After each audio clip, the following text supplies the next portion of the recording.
देवता स्वर्ग रविवार हमारा ये मैंने ये लोग सबसे अधिक सुंदर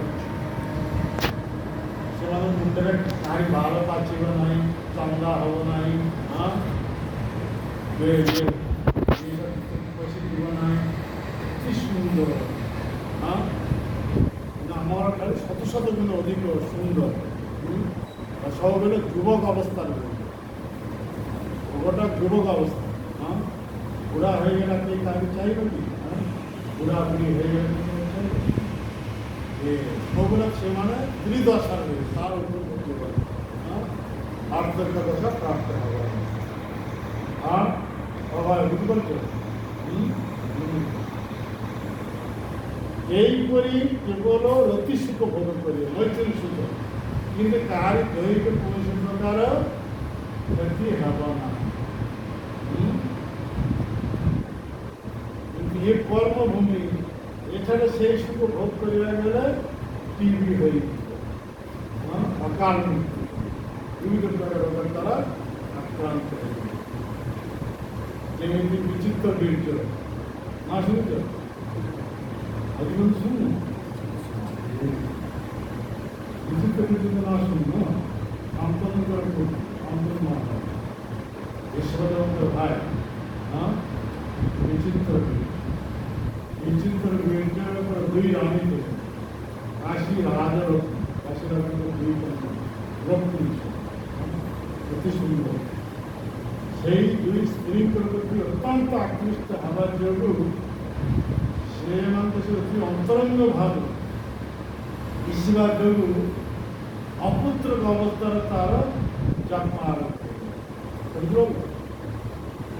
ये लोग सुख भोग कर विविध प्रकार रोग ये छात्र छात्र ये होना चाहिए समस्त प्रकार ये चिंतार एंगेज हो गला माने विविध प्रकार शरीर रोग व्याधि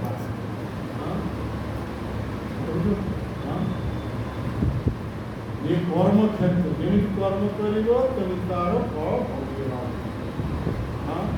কিন্তু সেই ভূস্বর্গরে সেখানে নরবীর নারী মানে এইপরি ভাবে দিন রাতে 24 ঘন্টা ভোগ করে সেখানে দৈহিক কৌশল প্রকার সৌন্দর্য নষ্ট হবে না কৌশল করে রোগের দ্বারা আক্রান্ত এটা তো সর্বস্ব রোগ হলে কেমনি ভোগ করিপার সুস্থ সবল হলে তবে তো ভোগ এগুলাই স্বর্গকাল ভূস্বর্গ সেখানে নরনারী মানে এইপরি তো हजार हजार वर्ष धरी केवल रति सुख भोग कर तो भोग कर सारा पर कौन स्थिर तो गर्भ धारण कर छात्र छात्र मिलित है संगे संगे छात्रता गर्भ हाँ धारण कर समाज तो अखंड धारण यहीपरी एत वर्ष काल रति सुख भोग कर आयुष जो सरी आसव सब युवक युवती अवस्था विज्ञता प्राप्त हो आयु जो सरी आसो से गोटे सन्तान दशा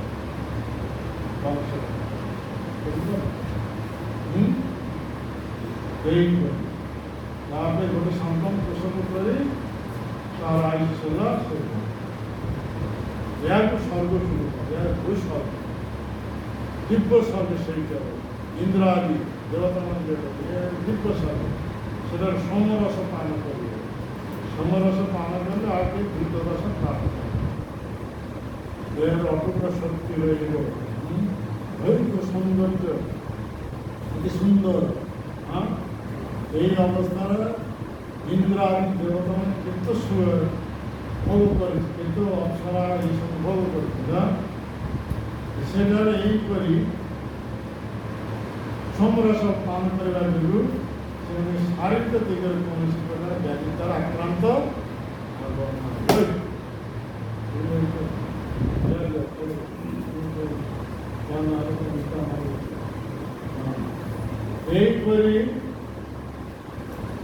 दिव्य स्वर्ग पुनी निम्न लोक आदि ये बीड़ स्वर्ग ये भूलोक अतल से मयदान पुत्र बड़ अच्छी 96 ପ୍ରକାର ମ୍ୟାଜିକ୍ ଜାଣେ। ସେ ମ୍ୟାଜିକ୍ ମାନଙ୍କ ମধ্যେ ଗୋଟେ ମ୍ୟାଜିକ୍ ହେଉଛି ଆଇ ଉଠାଇବ 3 ପ୍ରକାର ଅମନୁଷ୍ୟ।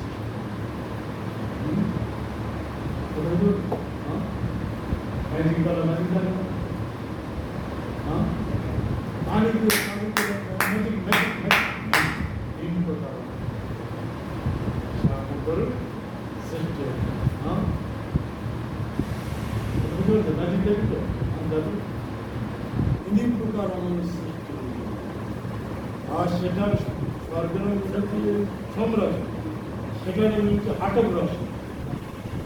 যে হাটক রস সে সমরস বলে যদি কৌশি তোমার বলে দুর্বল লোক সেটা কি দুর্বল সেই রমন মানে তোমাকে এই হাটক রস পান করে। হাটক রস যদি পান করিব তোমার দেহের বর্তমানে এত বড় নাই। হাটক রস পান করলে 10,000 ସବୁ ସୁସ୍ଥ ସବଳ ଅସ୍ଥିର ବଳ ଆସିବ। 10,000 ଅସ୍ଥିର 10,000 ଅସ୍ଥିର କୌଣସି ରୁଗ୍ନ ହସ୍ତି ନେଇ ସବୁ ବଳବାନ ହସ୍ତି। ଏଇଠୁ 10,000 ଅସ୍ଥିର ବଳ ଆସିବ। ଏଗାର ବର୍ଷରେ ଏମାନଙ୍କର ଆଜ୍ଞା ହେଉଛି। 10,000 ଅସ୍ଥିର ବଳ ତୁମ ଦେହରେ ଯେତେବେଳେ ଆସିକି ଯିବ ଦୁନିଆର ଆଜ୍ଞା କାହାକୁ କହିବ ସେଟା তুমি ନିଜକୁ ঈশ্বর ମୁଁ ঈশ্বর বড় যেতে আসে শোনা তোমার দেশ এইগুলি বড় নাই বলে আজ্ঞা কাজ প্রসাদ হস্তি বড় তোমার দেহের আসিব কথা মানিব। 10,000 হস্তি সেটা ভগবান মানিব নিজকে ভগবান ঈশ্বর। ସେତେବେଳେ ସେଇ ରମଣୀ ମାନେ ୟା ସହିତ ଏହା ହେଉଛି ବୀର ସ୍ୱର୍ଗର ସୁଖ। ସ୍ୱର୍ଗ ସୁଖଟା କ'ଣ?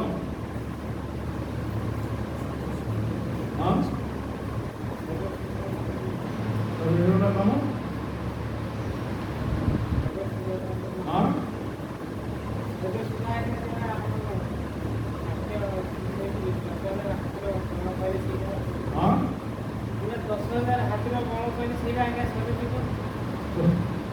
স্বর্গ সুখ শরীর সুখ স্বর্গ স্বর্গ সুখটা কম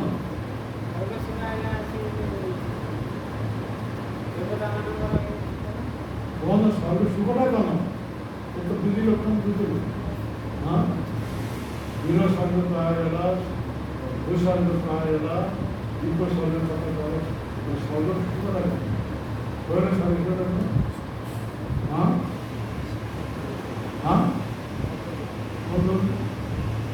বড় বাড়িতে কম বড় তো খাইল না হলো কত করে করল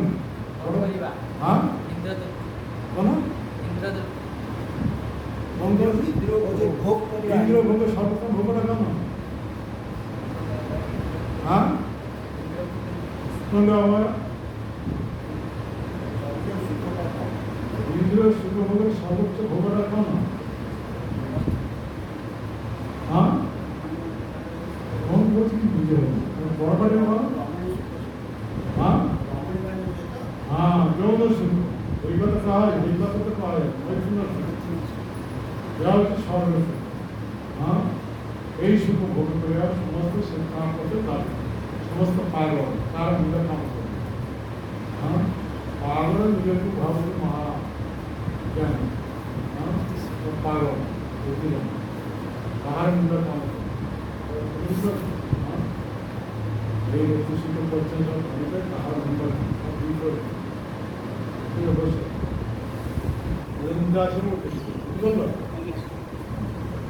এইপরি নিম্ন লোকের এই সুখ প্রচুর ঐশ্বর্য যেতে সর্ব স্বর্ণ আদি অলঙ্কার মুকুট প্রচুর ঐশ্বর্য এই সর্বত্র ସେଥିଲାଗି ପ୍ରଭୁପାଦ କହୁଛନ୍ତି ଆ ବ୍ରହ୍ମ ଭୁବନା ଲୋକ এই 14 ଲୋକନିକ ବ୍ରହ୍ମାଣ୍ଡ এই କେବଳ ମୈଥୁନା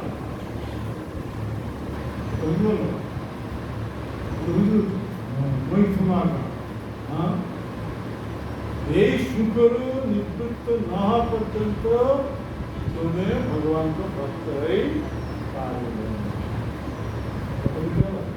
हाँ अपना संसार दशा मुक्त है ये भगवान को भक्ति करेगा भगवान के सेवा एंगेज सेवानंद सुख जो पाइब से ये सब सुख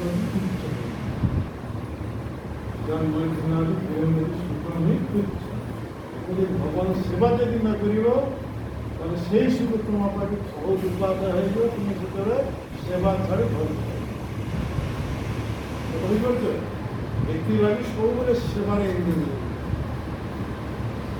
रही से एतदिन जा सब कर सब भूली पाए भूली पाए मन भर रेकर्डिंग बुझीपार तुम जिते सेवा कर जिस शक्ति बल पाइब और से प्योर सुख कथा तुम बुझल ये फाँकी देला माने माइक मुख्य भीतर से माइक चिंता पागल सेवा नाम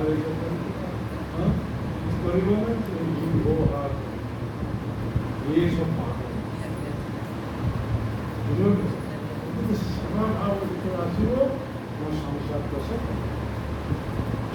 लगे तुम एक सब सेवा 24 घंटा से घर चिंता कर पार बहुत बात लगती इस बस प्रथम ब्रह्मचारी अवस्था 24 घंटा सेवा लैट्रिन सफा कर हाँ बालकनी सफा कर झाड़ू लगे टाइम अनुसार हम ख्याल अनुसार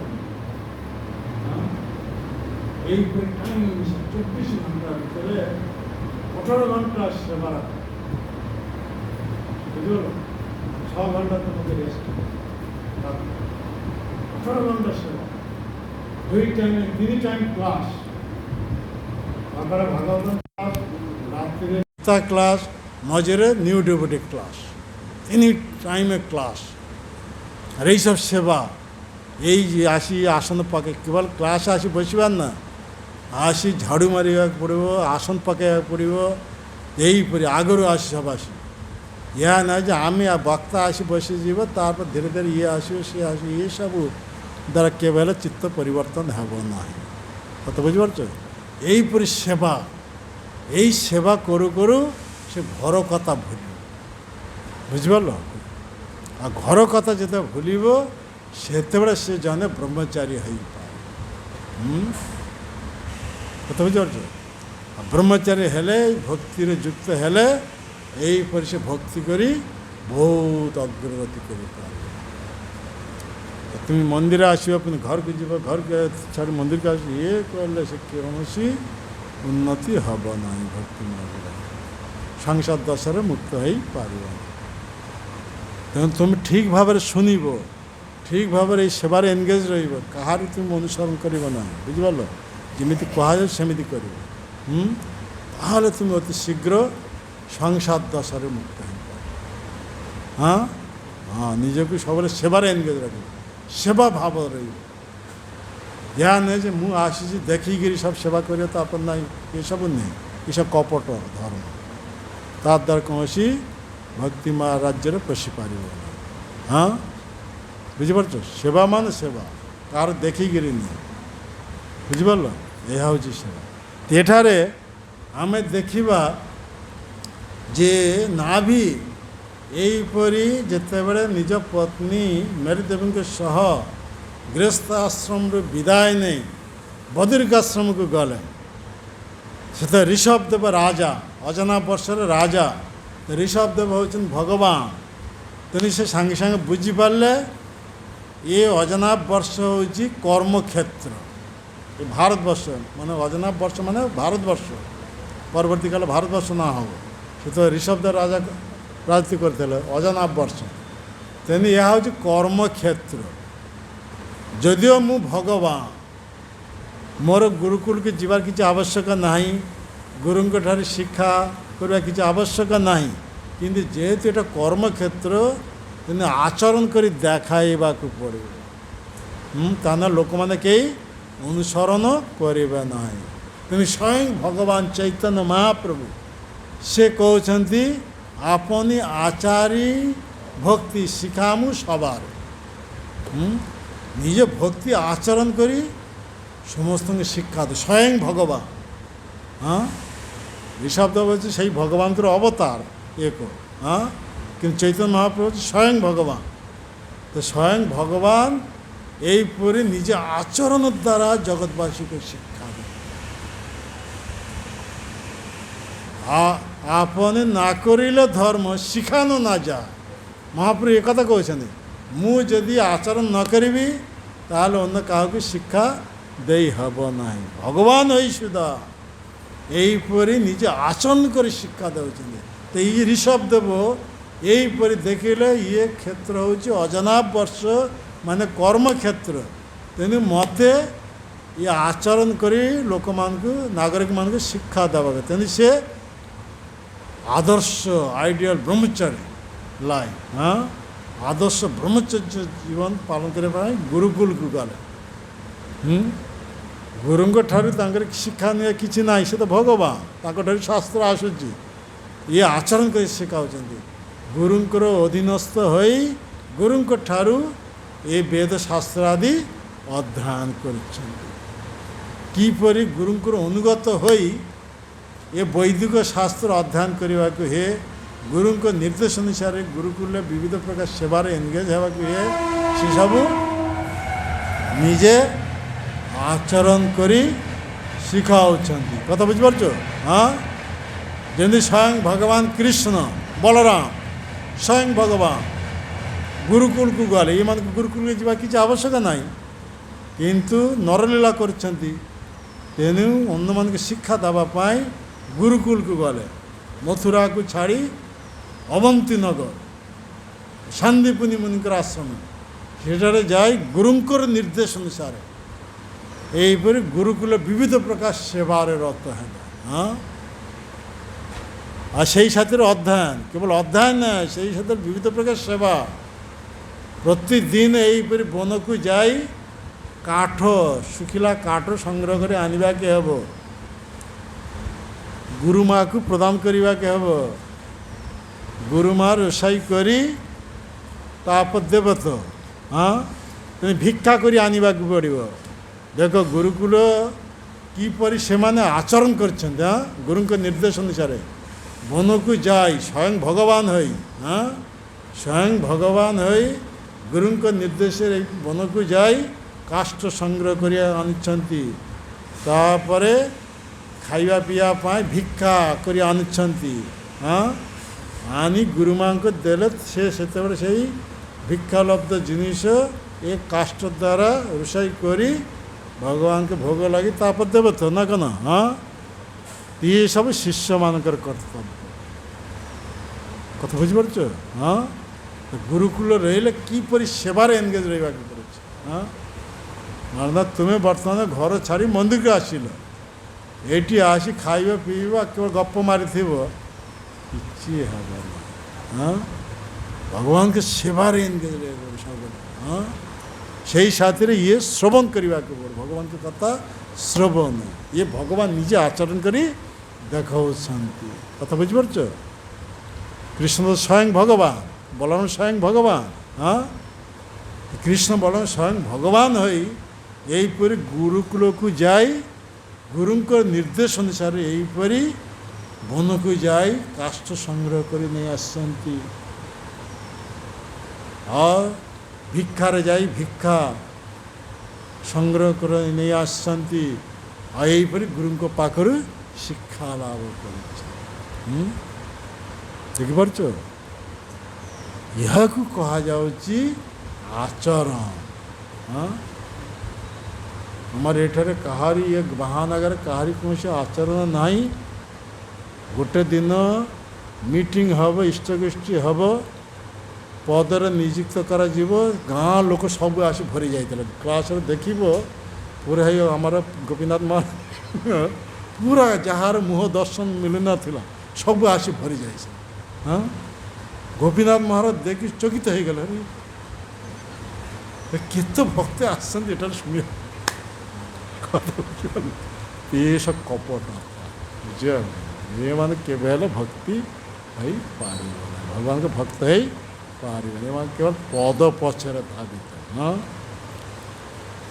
पद पछरे धावित हेले मायार पद द्वारा लात खाइब कथा बुझल हाँ तुम जब भक्ति करो भक्त हेब भगवान के द्वारा सुरक्षित हम ये हूँ आचरण ऋषभदेव आचरण कर शिखाऊँ ऋषभदेव भगवान हाँ तुम से गुरुकुल ठिया पुनः ठिया निद आसी जाए ठिया हो जाओ तो कहे उठब बस हाँ हाँ यहीपरी से गुरुकुल को जाए गुरु निर्देश अनुसार यहीपरी शास्त्र अध्ययन गुरुकुल विविध प्रकार सेवार एंगेज रही यहीपरी विद्या समाप्त हवा परे आदर्श ब्रह्मचर्य जीवन यापन करने पर गुरु गुरुदक्षिणा देले या न जा गुरु पाके शिक्षा लाभ करी सीधा चली गली ताने आम एत दिन धरे शिक्षा लाभ करले तेणु गुरु को उपयुक्त दक्षिणा देवा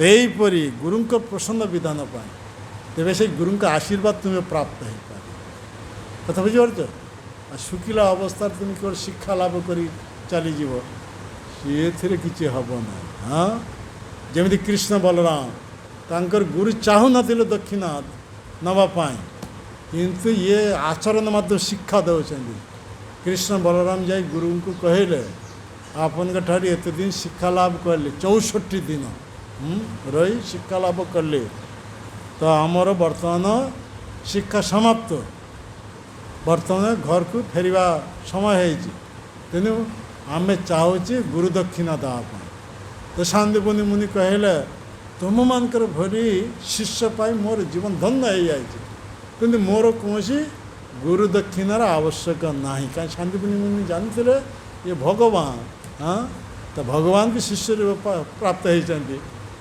हाँ कृष्ण बलराम को आ दक्षिणा कौन मांगे तेनी गुरु यही कथा कले ये हाथ जोड़ी कर लोक शिक्षा देवाई कृष्ण बलराम ना आम मैंने किसी देवाई चाहूँ दक्षिणा कौन दक्षिणा देवी आप कहते तो से तो शांतिपुनि मैंने कहले मत किसी आवश्यक ना तुम मैंने जाओ तुम्हारा गुरु माँ का पाक हाँ ये मैंने आसिले गुरु माँ के प्रणाम कर कहते आम शिक्षा समाप्त हो जाए आम घर को फेरबू तेणु गुरु दक्षिणा देवाई चाहे गुरुदेव आपण पाखक पठेले आपन कौन गुरु दक्षिणा नापी चाहते तो शांतिपुनि मुनि पत्नी हाँ से गुरु माँ कहते जे यहीपरि आमर एकमात्र गोटे पुत्र थिला समुद्र पाखे खेलुला तेणु समुद्र ताको ग्रास कर हाँ तुम्हें माने आमर से मृत पुत्र को उद्धार कर आनीदे पार या हूँ आम मान के प्रति तुम मानकर गुरु दक्षिणा देखो हाँ यीपरि गुरु दक्षिणा गुरु माँ केमी कथा कहले हाँ अन्य किसी मागिला ना माँ पाखे केवल पुत्र रत्न हाँ से पुत्र रत्न माने एत दिन ठारू से माने विच्छिन्न हो जाए से पुत्र रत्न को प्राप्त हाँपाई कृष्ण बलराम की वो ये कथा शुनि सांगे सांगे ये सब कृष्ण की इच्छा हो अद्भुत कार्य कर देखा भगवान अद्भुत कार्य तो कृष्ण बलराम सांगे सांगे से गल समुद्र पाखक जाए समुद्र को निर्देश देले जे तुम्हें आमर गुरुदेव गुरुपुत्र को ग्रास करेणु से आम आसीचु तुम्हें से गुरुदेव गुरुपुत्र को जीवित अवस्था आम पाखे उपस्थित करा समुद्र हाथ जोड़ समुद्र मूर्तिमंत हाथ जोड़ी कृष्ण बलराम चरण कहते प्रार्थना करी हे प्रभु तार कर्म अनुसार तार जीवन समाप्त हो समस्त कर्म अनुसार जीवन समाप्त हो कहार कौन से दोष देवार आवश्यक ना जेहेतु आपन कहते ଇଏ ମୁଁ ତାକୁ ଗ୍ରାସ କରେ ନାହିଁ। ମୋର ଗଭୀର ଜଳ ଭିତରରେ ଏକ 5 ଜନ୍ମ ଅସୁର ରହିଛି। ସିଏ ଏଇ ଆପଣମାନଙ୍କର ଗୁରୁଦେବଙ୍କ ପୁତ୍ରକୁ ସେଇ କେବଳ ଗ୍ରାସ କରିଛି। ଏ କଥା ଶୁଣିଲେ ଯେତେବେଳେ ସାଙ୍ଗେ ସାଙ୍ଗେ କୃଷ୍ଣ ବଳରାମକୁ କହିଲେ ତୁମେ ଏଠାରେ ରହ, ମୁଁ ସେଇ 5 ଜନ୍ମ ଅସୁରକୁ ବଧ କରି ତାଙ୍କ ପାଖରୁ ଗୁରୁଦେବଙ୍କର ମୃତ ପୁତ୍ରକୁ ଉଦ୍ଧାର କରି ନେଇ ଆସିଲେ। ତ କୃଷ୍ଣ ସାଙ୍ଗେ ସାଙ୍ଗେ ସେଇ ସମୁଦ୍ର ଭିତରକୁ ପଶିଗଲେ। ପଶି ଯାଇ ସେ 5 ଜନ୍ମ ଯେ ଅସୁର ସେ ଗୋଟେ ଶଙ୍ଖ ରୂପ ଧାରଣ କରି ଶଙ୍ଖ ରୂପ ଧାରଣ କରି ତା ଅବସ୍ଥାନ କରିଥିଲେ ସମୁଦ୍ର ଗଭୀର ତଳ ଦେଶରେ। କୃଷ୍ଣ ଯାଇ ତାକୁ ବଧ କଲେ ତାର ଗର୍ଭ ଭିତରେ ଅନୁସନ୍ଧାନ କଲେ ଗୁରୁଦେବଙ୍କର ମୃତ ପୁତ୍ର ଆତ୍ମା ସେଠାରେ ନାହିଁ। ତ 5 ଜନ୍ମ ଅସୁରକୁ ବଧ କରିବା ସେ ଏକ ଶଙ୍ଖ, এইটুরি কৃষ্ণ 5 ଜନ୍ମ ଶଙ୍ଖ ଧାରଣ କଲେ। କଥା ବୁଝିପାରିଲ? ହଁ, ସମୁଦ୍ରରୁ 5 ଜନ୍ମ ଅସୁରକୁ ବଧ କରି ତାର ଖୋଳଟା ଏ ଶଙ୍ଖ 5 ଜନ୍ମ ଶଙ୍ଖ ଭଗବାନ କୃଷ୍ଣ ପ୍ରାପ୍ତ ହେଲେ। ଆଉ ଦେଖିଲେ ୟାର ଗର୍ଭରେ ସେମାନଙ୍କ ଗୁରୁଦେବଙ୍କର ମୃତ ପୁତ୍ର ଆତ୍ମା ନାହିଁ। ଶ୍ରୀକୃଷ୍ଣ ବଳରାମଙ୍କ ପାଖକୁ ଫେରି ଆସି ସେ ଚିନ୍ତା କଲେ କ'ଣ, ତାହେଲେ ଯମରାଜ ପାଖକୁ ଯିବାକୁ ପଡ଼ିବ। କୃଷ୍ଣ ବଳରାମ ସେଇଠୁ ଚାଲିଗଲେ କେଉଁଠାକୁ? ଯମରାଜଙ୍କ ପାଖକୁ। ଯମରାଜ ମାନେ ଯମରାଜଙ୍କର ଯେ ବିଚାର ସ୍ଥାନ ବହିର୍ଦେଶରେ, ପ୍ରାଚୀର ବହିର୍ଦେଶରେ କବାଟ ପାଖରେ କୃଷ୍ଣ ଆସି 5 ଜନ୍ମ ଶଙ୍ଖ ବଜାଇଲେ। 5 ଜନ୍ମ ଶଙ୍ଖ ଯେତେ ବଜାଇଲେ ସାଙ୍ଗେ ସାଙ୍ଗେ ଯମରାଜ, ସେ ତ ମହାଜନ ଭଗବାନଙ୍କର ଭକ୍ତ, ସାଙ୍ଗେ ସାଙ୍ଗେ ବୁଝିପାରିଲେ ଏଇପରି ହଠାତ୍ ଏଇପରି 5 ଜନ୍ମ ଶଙ୍ଖ ପ୍ରଭୁଙ୍କର ଶଙ୍ଖ ଧ୍ୱନି କେମିତି। ତେଣୁ ସେ ନିଜେ ବାହାରକୁ ଆସିଲେ। କିଏ? ଯମରାଜ ଆସି ଦେଖିଲେ 2 ପ୍ରଭୁ ଏଠାରେ ଦାର ଦେଶରେ ଉପସ୍ଥିତ ଅଛନ୍ତି। ତେଣୁ ସ୍ୱାଗତ କରି ନେଇଗଲେ। ଉତ୍ତମ ଆସନରେ ବସାଇଲେ, ପଦଧୌତ କରିଦେଲେ, ପୂଜା କଲେ, ହାତ ଯୋଡ଼ିକିରି ଯମରାଜ ପଚାରୁଛନ୍ତି। ତ ସେତେବେଳେ କୃଷ୍ଣ ବଳରାମ ଆଦେଶ କରିଛନ୍ତି ଯେ ଆମର ଗୁରୁଦେବଙ୍କ ମୃତ ପୁତ୍ର ଆତ୍ମା ଆମେ ଭାବୁଛୁ ତୁମ ପାଖରେ ରହିଛି, ତେଣୁ ତାକୁ ଆମମାନଙ୍କୁ ଫେରାଇ ଦିଅ। ଯମରାଜ ହାତ ଯୋଡ଼ିକି କହିଲେ, ହେ ପ୍ରଭୁ, ଆପଣମାନଙ୍କର ଗୁରୁଦେବଙ୍କର ପୁତ୍ର ତାର ଆୟୁ ହିସାବରେ ତାର ଆୟୁ ସମାପ୍ତ ହୋଇଯାଇଛି, ତେଣୁ ତାର ଆତ୍ମା ଏଠାରେ ଅଛି, କିନ୍ତୁ ଆପଣ ହେଉଛନ୍ତି ଆମର ପ୍ରଭୁ। ତେଣୁ ଆପଣ ଯେହେତୁ ନିର୍ଦ୍ଦେଶ ଦେଇଛନ୍ତି, ଆମେ ଆଉ ସେ କର୍ମ ଦୃଷ୍ଟିରେ ବିଚାର ନ କରି ମୁଁ ସାଙ୍ଗେ ସାଙ୍ଗେ ଆଣି ଜୀବିତ ଅବସ୍ଥା ଆପଣଙ୍କ ପାଖରେ ଉପସ୍ଥିତ କରିଦେଉଛି। ଏହିପରି ଯମରାଜ ସାଙ୍ଗେ ସାଙ୍ଗେ ସେ ମୃତ ପୁତ୍ରକୁ ପୁନର୍ଜୀବିତ କରିଦେଲେ। ଯେତେ ବୟସ ଥିଲା ସେହିପରି ରୂପ ଦେଇଦେଲେ। ଏତେ ଦିନ ବିଲୁପ୍ତ ଅବସ୍ଥା ଥିଲା, ଯେତେ ବର୍ଷ କଟି ଯାଇଥିଲେ ସେଇ ହିସାବରେ ସେହିପରି ଦେହ ପ୍ରଦାନ କରି କୃଷ୍ଣ ବଳରାମ ସମ୍ମୁଖରେ ଆଣି ଉପସ୍ଥିତ କରିଦେଲେ। କୃଷ୍ଣ ବଳରାମ ଏହିପରି ଯମରାଜଙ୍କ ଦ୍ୱାରରୁ ମୃତ ପୁତ୍ରଙ୍କର ପୁତ୍ର ମାନେ ଗୁରୁଦେବଙ୍କ ମୃତ ପୁତ୍ର ଉଦ୍ଧାର କରି ଆଣି ଗୁରୁଦେବଙ୍କ ଗୁରୁମାତାଙ୍କୁ ଗୁରୁ ଦକ୍ଷିଣା ପ୍ରଦାନ କଲେ। ଏ ହେଉଛି ଭଗବାନ। ବସ, ଶୁଣ, ଶୋଇବ ନାହିଁ। ଏହାକୁ କୁହାଯାଉଛି ଭଗବାନ। ତ ଏଠାରେ ଋଷଭ ଦେବ ଏହିପରି ସେ ଆଚରଣ କରି ନାଗରିକମାନଙ୍କୁ ଶିକ୍ଷା ଦେବା ପାଇଁ ଭଗବାନ ହୋଇ ଏହିପରି ଗୁରୁକୁଳକୁ ଗଲେ। ଗୁରୁକୁଳକୁ ଯାଇ ଗୁରୁଙ୍କର ଅଧୀନସ୍ଥ ହୋଇ ଏହିପରି ଗୁରୁଙ୍କ ସେବାର ରତ ହେଲେ। ଗୁରୁଙ୍କ ଠାରୁ ଇଏ ବୈଦିକ ଜ୍ଞାନ ପ୍ରାପ୍ତ ହେଲେ।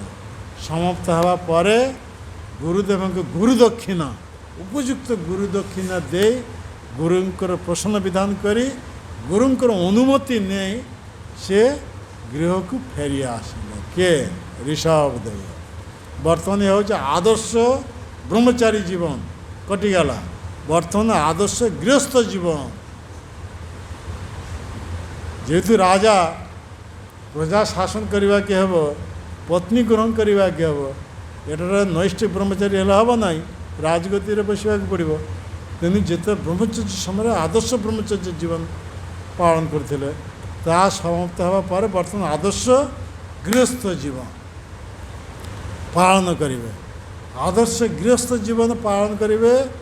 ତେଣୁ ଋଷଭ ଦେବ ପ୍ରତି ଈର୍ଷାନ୍ୱିତ ହୋଇ ଇନ୍ଦ୍ର ବାରି ବର୍ଷଣ ବନ୍ଦ କରିଦେଇଥିଲେ।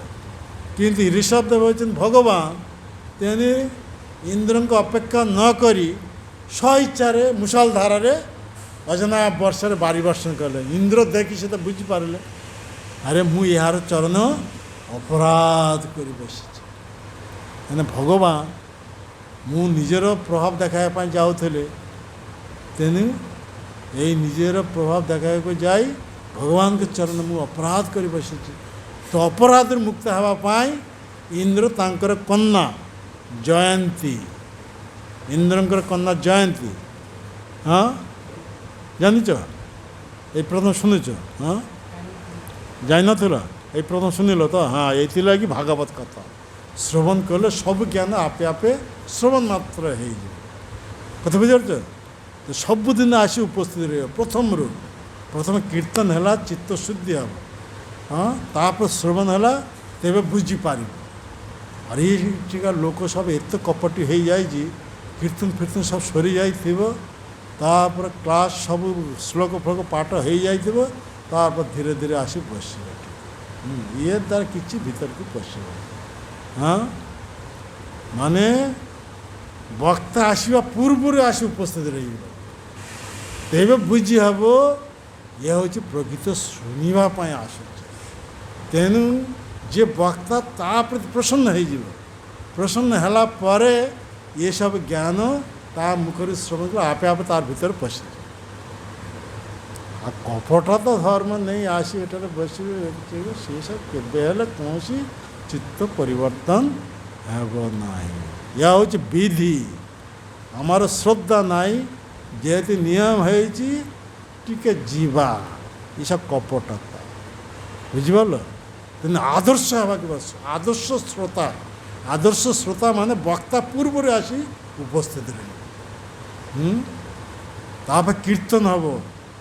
ଏ ମହାପ୍ରଭୁ ଦେଲେ ଏଇ କୀର୍ତ୍ତନ ସମବେତ ଭାବରେ କୀର୍ତ୍ତନ ଯେତେବେଳେ ହେବ, ସେଇ କୀର୍ତ୍ତନ ଦ୍ୱାରା ଆମର ଚିତ୍ତ ଶୁଦ୍ଧି ହେବ, ନିର୍ମଳ ହେବ।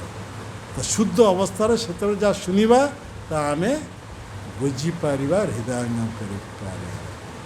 ଆଉ ସବୁ ସରିଗଲା ପରେ ଲାଷ୍ଟରେ ଆସି ବସିବା, ସେସବୁ କିଛି ମୋତେ ବୁଝିପାରୁଛ? କାହିଁକି ଆମେ ବକ୍ତାଙ୍କୁ ଅବଜ୍ଞା କରୁଛୁ, ପ୍ରଥମ ଅପରାଧୀ ହେଇଗଲା। ବୁଝିପାରିଲ? ତେଣୁ ବକ୍ତାଙ୍କ ଆସିବା ପୂର୍ବରୁ ଇଏ ହେଉଛି ଆମର ଇସ୍କନ ଟ୍ରେନିଂ। ତେଣୁ ନ୍ୟୁ ଡିଭୋଟି ଟ୍ରେନିଂ ସବୁ ଦିଆଯାଏ। ବକ୍ତା ଆସିବା ପୂର୍ବରୁ ଆସି ଝାଡ଼ୁ ମାରି ଆସନ ପକାଇ ସବୁ ବ୍ୟବସ୍ଥା କରିବେ। ତାପରେ ବକ୍ତା ଆସିବ, ଶ୍ରୋତା ବକ୍ତା ସବୁ ତାପରେ ଆସି ବସିବେ। ବୁଝିପାରିଲ? ସେଇ ସବୁ ଟ୍ରେନିଂ ପ୍ରାପ୍ତ ହେଲେ ସେଇମାନେ ଯେତେ କ୍ଲାସ୍ରେ ବସିବେ ଶୁଣିବେ, ସେତେବେଳେ ସେଇମାନେ ଏଇ ଭାଗବତ କଥା ବୁଝିପାରିବେ। ସେତେବେଳେ ସେମାନଙ୍କୁ ସେବା ମନୋବୃତ୍ତି ଆସିବ, ଆଉ ସେତେବେଳେ ସେ ଆଦର୍ଶ ବ୍ରହ୍ମଚାରୀ ହେଇପାରିବ।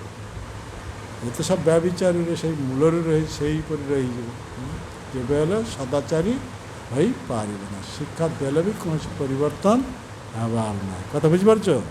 ଏଥିଲାଗି ତୁମକୁ ଲକ୍ଷ୍ୟ କରି କୁହାଯାଉଛି। ତୁମେ ଯେହେତୁ କଥା ଶୁଣୁଛ, କିନ୍ତୁ ତୁମକୁ କୁହାଯାଉଛି, ହଁ, ତୁମକୁ ଲକ୍ଷ୍ୟ କରି ଅନ୍ୟମାନ କରି ଏ ସାର୍ବଭୌମ ଆଦି ସମସ୍ତଙ୍କୁ ଶିକ୍ଷା ଦିଆଯାଉଛି। ହଁ, ଡାଇରେକ୍ଟ କହିଲେ ଅସୁବିଧା ହେଇପାରେ, ନା କ'ଣ? ତେଣୁ ତୁମକୁ ଲକ୍ଷ୍ୟ କରି ଏମାନଙ୍କୁ ଶିକ୍ଷା ଦିଆଯାଉଛି। ଯଦି ଶୁଣିକିରି ପରିବର୍ତ୍ତନ ହେଇପାରେ, ହଁ, ନହେଲେ ତ ନାହିଁ, ତୁମେ କେବଳ ହେଲେ ହେଲା। ହଁ, ଜଣେ ଶ୍ରୋତା ଯଦି ଏହିପରି ନିଷ୍ଠାବାନ ହେବ, ତା ଦ୍ୱାରା ବକ୍ତାର ସାର୍ଥକ ହେଇଯିବ। ହଁ, କଥା ବୁଝିପାରୁଛ? ହଁ, ଏହିପରି କଥା ସବୁ ବୁଝିପାରିଲ ତ? ଏହିପରି ଋଷଭ ଦେବ ସେ ଗୁରୁଙ୍କ ଠାରୁ ଏହିପରି ଗୁରୁ ଦକ୍ଷିଣା ଦେଇ ଗୃହସ୍ଥ ଆଶ୍ରମକୁ ଆସିଲେ। ତେଣୁ ଇନ୍ଦ୍ର ସେ ବୁଝିପାରିଥିଲେ ଇଏ ଭଗବାନ, ୟାର ଚରଣ ମୁଁ ଅପରାଧ କରିଛି, ଅପରାଧରୁ ମୁକ୍ତ ହେବା ପାଇଁ ନିଜ କନ୍ୟା ଜୟନ୍ତୀ, ତାହେଲେ ଇନ୍ଦ୍ରଙ୍କ କନ୍ୟା ହେଉଛି ଜୟନ୍ତୀ, ଇଏ ତାକୁ ପ୍ରଦାନ କଲେ ଋଷଭ ଦେବ। ଋଷଭ ଦେବ ଇନ୍ଦ୍ରଙ୍କର କନ୍ୟା ଜୟନ୍ତୀକୁ ପତ୍ନୀ ରୂପରେ ପ୍ରାପ୍ତ ହେଲେ। ପତ୍ନୀ ରୂପେ ପ୍ରାପ୍ତ ହୋଇ କେମିତି ସାଂସାରିକ ଆଦର୍ଶ ଗୃହସ୍ଥ ଜୀବନଯାପନ କରିବାକୁ, ବର୍ତ୍ତମାନ ଇଏ ଋଷଭ ଦେବ ତାଙ୍କର ପତ୍ନୀ ଜୟନ୍ତୀ ଆଚରଣ ମାଧ୍ୟମରେ ଶିକ୍ଷା ଦେଉଛନ୍ତି। ଦେଖ କେମିତି ଆଚରଣ ମାଧ୍ୟମରେ, ଆଚରଣ କେମିତି କରିବ, ତେଣୁ ଶ୍ରୁତି ସ୍ମୃତି ପୁରାଣ ଆଦି ପଞ୍ଚରାତ୍ର ବିଧି ବିନା ଐକାନ୍ତିକ ହରେର ଭକ୍ତି ଉତ୍ପାତଇବ କେବଳ। ଆମେ ଯଦି ଶ୍ରୁତି ବେଦର ଅନୁଗତ, ଶ୍ରୁତି କହିଲେ ବେଦ, ବେଦର ଅନୁଗତ ଯେଉଁ ଶାସ୍ତ୍ର, ଗୀତା ଆଦି ଏସବୁ ଯାହା କିଛି, ସ୍ମୃତି ମନୁ ସଂହିତା, ମନୁସ୍ମୃତି, ଏସବୁ ସ୍ମୃତି ଶାସ୍ତ୍ର ଧର୍ମଗ୍ରନ୍ଥ, ୟାକୁ ଲଙ୍ଘନ କରି ୟାକୁ ଛାଡ଼ି ଆମେ ନିଜ ଇଚ୍ଛାରେ ଭକ୍ତି ଦେଖାଇବା, ଏ କେବଳ ଉତ୍ପାତ, କେବଳ ଉତ୍ପାତ। କଥା ବୁଝିପାରିଲ? ଭକ୍ତି କାହାକୁ, ଭକ୍ତି କେମିତି କରିବାକୁ ହେବ ସେଇ କଥା ଏଠାରେ ଋଷଭ ଦେବ ନିଜ ଆଚରଣ, ସେ ତାଙ୍କର ପତ୍ନୀ ନିଜ ଆଚରଣ କରି ଶିଖାଉଛନ୍ତି। କଥା ବୁଝୁଛ? ଆମକୁ କିଛି କରିବାକୁ ହେଲେ ଶାସ୍ତ୍ର ନିର୍ଦ୍ଦେଶ, ଅଥରିଟି ନିର୍ଦ୍ଦେଶ, ଗୁରୁ ନିର୍ଦ୍ଦେଶ ଅନୁସାରେ କରିବାକୁ ହେବ। ନିଜ ଇଚ୍ଛାରେ ଯେତେ ଭକ୍ତି ଦେଖାଅ ଯାହାକି ସବୁ ଭଣ୍ଡାମ, ତା ଦ୍ୱାରା କିଛି ପରିବର୍ତ୍ତନ ହେବ, ସିଏ ଆହୁରି ନିମ୍ନ ଗତି ହୋଇଯିବ, କୌଣସି ଭକ୍ତି ସ୍ପର୍ଶ ନ। ସେଥିଲାଗି ରୂପ ଗୋସ୍ୱାମୀ କହୁଛନ୍ତି, ଏ ସ୍କନ୍ଦ ପୁରାଣରୁ ଉଲ୍ଲେଖ କରି ଏ କଥା କହୁଛନ୍ତି, ଶ୍ରୁତି ସ୍ମୃତି ପୁରାଣ ଆଦି ପଞ୍ଚରାତ୍ର ବିଧି ବିନା ଐକାନ୍ତିକ ହରେର ଭକ୍ତି ଉତ୍ପାତ ହେଇବ କେବଳ, କେବଳ ଉତ୍ପାତ ସୃଷ୍ଟି କରିବ। ତେଣୁ ବହୁତ ଦିନ ଭକ୍ତ ହେଇପାରେ କିନ୍ତୁ কোনো ପରିବର୍ତ୍ତନ ନାହିଁ, କେବଳ ଉତ୍ପାତ ସୃଷ୍ଟି କରୁଛି। ଭକ୍ତି ନାମରେ କେବଳ ଉତ୍ପାତ। ଭକ୍ତ ଯେତେବେଳେ ସେ ଶାନ୍ତ ଧୀର ଅନୁଗତ ରହିବ, ବୁଝିପାରିଲ? ଭକ୍ତ ମାନେ ଦେଖାନିଆ କିଛି କରିବ ନାହିଁ, ଯାହା ଆଦେଶ ହୋଇଛି ସେହି ଅନୁସାରେ ସେ ସେବା କରିବ, କାମ କରିବ, ଏହାକୁ ଭକ୍ତ କୁହାଯାଏ। ଆମେ ଜବରଦସ୍ତି କେବଳ ଦେଖେଇ ହେଉଛି ଏସବୁ ଦ୍ୱାରା କିଛି ହେବ। କଥା ବୁଝିପାରୁଛ? ଆଉ ଯିଏ ଅନୁଗତ ରହି ସେବା କରିବେ ତାହାକୁ ଏତେ କପଟତାର ଆଶ୍ରୟ ନେବାକୁ ହେବ, ସିଧା ସଡ଼କ ସେ କେବଳ ଆଦେଶ ପାଳନ କରିବ, ସେବା କରିବ, ବା ସେଇଥିରେ ତା'ର ଜୀବନ ମାନେ ଏତେ ପରିବର୍ତ୍ତନ ହେଇଯିବ, ଚିତ୍ ଶକ୍ତିର ବଳ ତା ଭିତରେ ସରଳ ସିଧା ଆସିଯିବ, ତା ଭିତରେ ମଇଳା ନାହିଁ। ସରଳ ହେଲା ପରେ ଭଗବାନ ଠାରୁ ଚିତ୍ ଶକ୍ତି ବଳ ସିଧା ଆସିଯିବ। ଆଉ ତୁମେ ଯଦି ବିବିଧ ପ୍ରକାର ପ୍ଲାନ୍ ଇଏ କରିଥିବ, ପରିକଳ୍ପନା କରିଥିବ, କପଟତା କରିଥିବ, ଏସବୁ ମଇଳା, ତେଣୁ ଭଗବାନ ଠାରୁ କୌଣସି ଚିତ୍ ଶକ୍ତି ବଳ ତୁମ ଭିତରେ ପଶିବ। ତେଣୁ ଭଗବାନଙ୍କର ଗୁରୁଙ୍କର କୃପା ପ୍ରାପ୍ତ ହେବ ବୋଲି ସରଳ, ଯାହା ଆଦେଶ ହେଇଛି ସେହି ଅନୁସାରେ କାମ କରିବ। ବୁଝିପାରିଲ? ଏ ଋଷଭ ଦେବଙ୍କର ପତ୍ନୀ ଜୟନ୍ତୀ ଏଇ ଶାସ୍ତ୍ର ନିର୍ଦ୍ଦେଶ ଅନୁସାରେ ଆଚରଣ କରୁଛି। ଶ୍ରୁତି କହିଲେ ବେଦ, ସ୍ମୃତି କହିଲେ ଏ ମନୁସ୍ମୃତି ଧର୍ମଗ୍ରନ୍ଥ ଆଦି, ଏ ତା ପୁରାଣ ଆଦି ଯେତେ ସବୁ ପୁରାଣ, ଆଉ ହେଉଛି ପଞ୍ଚରାତ୍ର, ଏ ହେଉଛି ବିଧି। ପଞ୍ଚରାତ୍ର ମାନେ ବୈଦିକ ଧର୍ମ, ଆମେ କେମିତି ଆଚରଣ କରିବା, ତେଣୁ ପଞ୍ଚରାତ୍ର ନାରଦ ମୁନିଙ୍କର ଦ୍ୱାରା ରଚିତ ପଞ୍ଚରାତ୍ର, এই ପଞ୍ଚରାତ୍ର ବିଧି ଅନୁସାରେ ଆମକୁ ଭକ୍ତି ଅନୁଶୀଳନ କରିବାକୁ, ଆମେ ଏହାକୁ ଲଙ୍ଘନ କରି ଏକା ଥରେ ଆମେ ଗୋପୀ ଭାବ ଦେଖେଇ ଦେଉଛେ, ଇଏ ସବୁ ଭକ୍ତ ନୁହେଁ, ସବୁ କପଟେ। ଆଉ ସେ କାମ ପାଗଳ ହୋଇଯିବ, ସେ ଭକ୍ତି আর ପ୍ରେମ ପ୍ରାପ୍ତ ହେବେନି, କାମରେ ସେ ବଢ଼ି ରହିବ।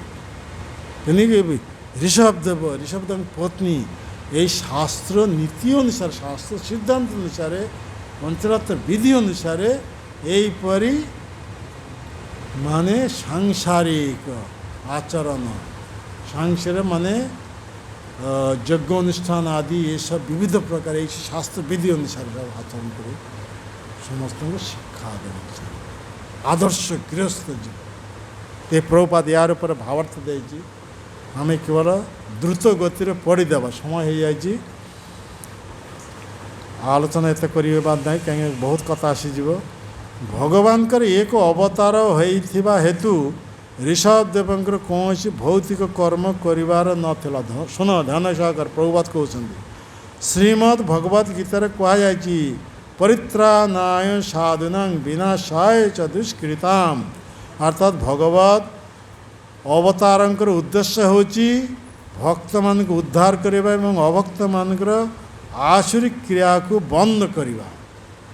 भगवान बेड़े बेड़े एठारे भौतिक जगत अवतार ग्रहण करती सेतेबेले से ये दुईटी क्रिया करती दुईटी क्रिया असुर मान के संहार भक्त मान के रक्षा यही दुईटी काम श्री चैतन्य महाप्रभु कहते जे प्रचार करिबे से निज जीवन धर्म आचरण करी अन्य मानू बा लोक मानू शिक्षा देवे। हाँ तुम्हारा आचरण नहीं केवल शिक्षा देवाई प्रचार कर ये सब माने पागला अपनी आचरी भक्ति शिखाईमु सबारे महाप्रभु यही कथा कहले व्यक्ति निजे आचरण न कले अन्य मान शिखाई पारिब नहीं।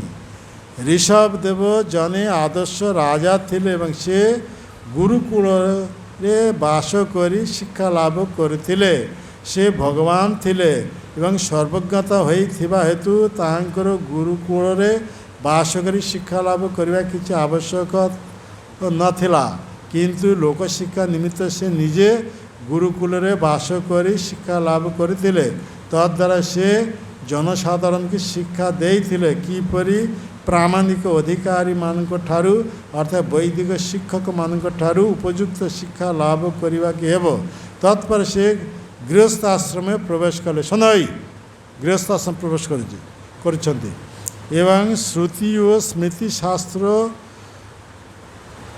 वचन अनुजाई गृहस्थ जीवन यापन कले। श्री भक्ति रसामृत सिंधुरे श्री रूप गोस्वामी स्कंद पुराणर वचन उद्धार करी कहते श्रुति स्मृति पुराण आदि पंचरात्र विधि बिना वैकांतिक हरेर भक्ति उत्पातैव कल्पते।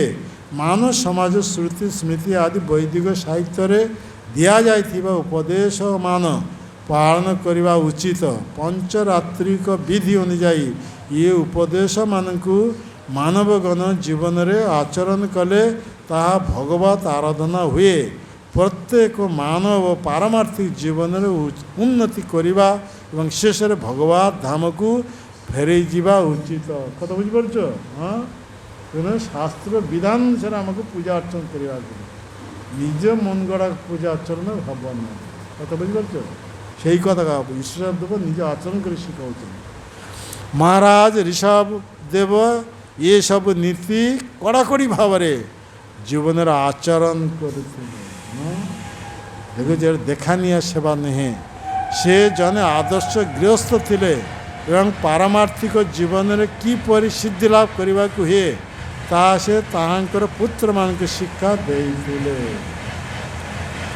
ये सबू हेउची केतक उदाहरण जो थिरु जाना जाए से किपरि पृथ्वी शासन एवं एक भगवत अवतार रूपे तांकर कर्तव्य संपादन करथिले। तनि भगवान जुगे जुगे आसंती केउथि लागी आमे समस्त बद्ध जीव अविद्या जोगु आमे समस्ते इंद्र तृप्ति लिप्त हो कर्म बंधन आबद्ध हो जाए तेनी आम ये केवल दुख दुर्दशा भोग करुचे। तेणु आम प्रति करुणा करने भगवान अवतार रूप धारण कर एठा को आसती आसी आचरण माध्यम शिक्षा दियंती पुणी से भक्ति जोगर शिक्षा केमिति भगवान कथा श्रवण करने के हेब भगवान का नाम कीर्तन करने के हेब भगवान को स्मरण करने के हेब यही भक्ति जोगर शिक्षा देवाई आसती। ऋषभ देव आसी निज आचरण कर यही शिक्षा देते पुत्र मान को यही शिक्षा देले आ पुत्र माने से शिक्षार शिक्षित से माने महान हेले 9 जन वैष्णव हो गए नवजोगेन्द्र 100 पुत्र मान मध्य 9 जन वैष्णव महाभागवत नवजोगेन्द्र ସେମାନଙ୍କ କଥା ହିଁ ଭାଗବତ ଉଲ୍ଲେଖ ନିମି ମହାରାଜଙ୍କୁ ଉପଦେଶ ଦେଉଥିଲେ ମହାଭାଗବତ।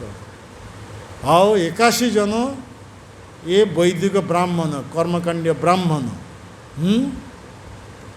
ତ 9 और 81 କେତେ ହେଲା? ଆଉ ଶୁଣିଲେ ତ ବୁତ ଦେବ ନା 90 ହେଲା। ଆଉ 10 ଜଣ କ୍ଷତ୍ରିୟ ଭାବରେ ସେମାନଙ୍କ ମଧ୍ୟରୁ ଭରତ ଶ୍ରେଷ୍ଠ, ତେଣୁ ଭରତ ରାଜା ହେଲେ। କଥା ବୁଝିପାରୁଛ? ଆଉ ଅନ୍ୟମାନଙ୍କୁ ଅନ୍ୟାନ୍ୟ ସବୁ ବର୍ଷରେ ନିଯୁକ୍ତ କରାଗଲା କ୍ଷତ୍ରିୟ। କଥା ବୁଝିପାରୁଛ? ଇଏ ହେଉଛି ସବୁ କ୍ଷତ୍ରିୟ ରକ୍ତରେ ଜାତ। ଋଷଭଦେବ ହେଉଛି କ୍ଷତ୍ରିୟ, କ୍ଷତ୍ରିୟ କୂଳରେ ଜାତ ହେଇ ଗୁଣ ଅନୁସାରେ କେହି ବୈଷ୍ଣବ ହେଇଗଲେ ମହାଭାଗବତ 9 ଜଣ।